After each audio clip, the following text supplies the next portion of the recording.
I'm a big fan of old movie posters, and one of the great designers of all time is Saul Bass. In this video, I'm going to recreate one of his coolest designs from the movie Anatomy of a Murder, and we're going to go for that cut-out paper look. And the really cool thing is that I'm going to show you a technique that's non-destructive and lets you change the text after you've actually applied the effect. I'm going to use Affinity Designer, but this concept will work with a lot of different programs. I'm Trent, welcome to the channel, and let's jump in. So here I have a document I created in Affinity Designer, and it's just kind of a normal document, nothing special about it. I think it's 8.5 by 11. And something I really like to do when I'm kind of doing a master study, which is kind of what I consider this activity to be, is I like to put a copy of the target image off on the side of the artboard so I can kind of reference it as I'm working.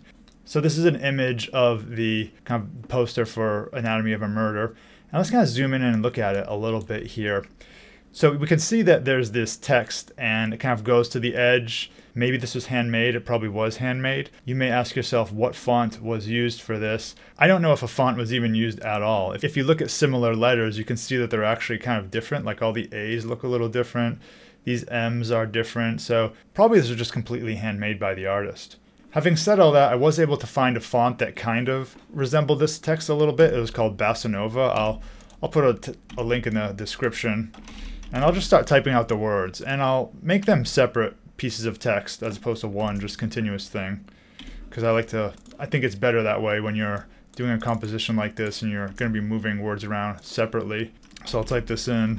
Now, I'll make these bigger. Now what I did do ahead of time to save some time for you is I actually traced the body here and I made my own little version of it. So I'll bring this into the canvas. Let's move our text out of the way. So I'll make this nice and big so it can be seen. And something I'll also do is I'll make an orange background that's the same color as the poster. So we have a pretty good representation of our scene here.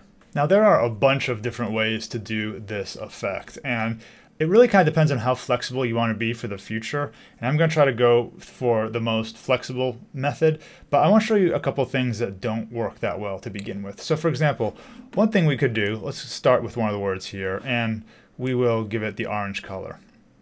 And this could just be a simple way of creating that effect, because basically the words are the same color as the background, so it looks like it's cut out there.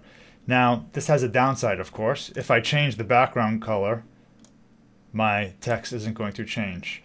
Now, that might not be such a big time consumer, but another problem would be, what if the background was more complex? Like, what if we had some type of texture there? So let me just put in a texture I found.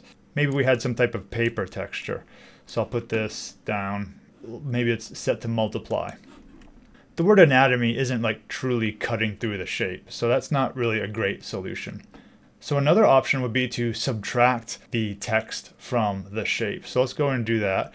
So I have my word selected here, and I'll select the body shape behind it so you can see anatomy and body. If I click this subtract Boolean operation up here, it actually kind of gives us the effect we're looking for. You can see that it actually truly cut through the shape. If I change the background color, it changes. There's, the texture is going through. It's low res, but you can see that it is actually doing stuff through the word that's been cut out. The downside of this method is that now these letters aren't really letters anymore. They're just shapes that are cut out of our bigger shape, and we can't change the text at all. Very little flexibility here. So I'm going to undo that. So now let's finally look at the way I actually like, which is to use the blend mode erase. I have my words here, and these are their words again. They're not shapes anymore.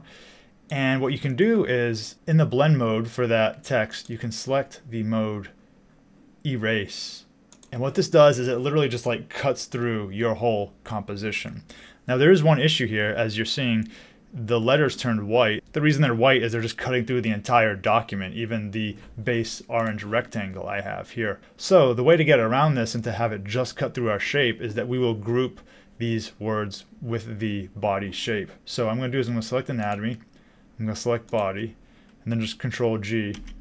And now what's happened is in this group, anatomy is just cutting through the things below it. So if I move it around, you can see it's actually working quite well. And I'll turn my texture back on. I wasn't really a fan of this texture, but I was just using for demonstration purposes. You can see that it's actually going through, so you can see what's below it. And what's also really nice is that this is fully editable, so I can keep typing more things here, like, you know, testing, whatever. And this also works. So I'm going to move my other letters into place. So we have of, and actually I'll just make them all, erase here. And then I'll put them in the group, and I don't want to lose them, so I'll get them in the rough area here. Let's look at our target image.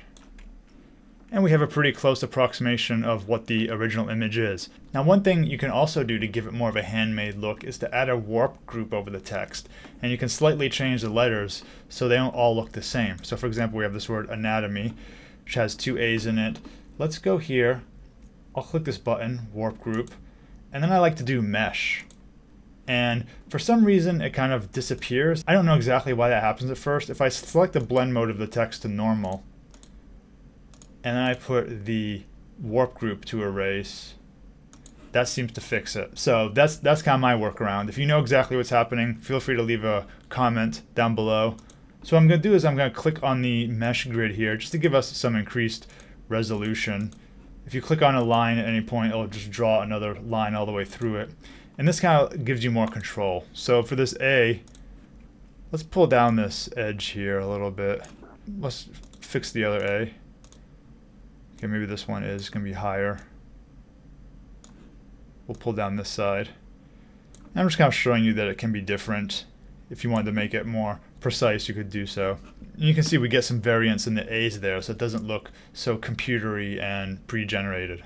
Now I went and added some more warping to the word anatomy, and one more thing I just wanted to show you is that you can still edit this text. So if I just called it something else, the warp will still have the effect on the new words. Now maybe the warp won't be as meaningful on your new words and you want to change it, but still it's a non-destructive technique we've used here. So it always knows that these are letters and words and you can change them in the future.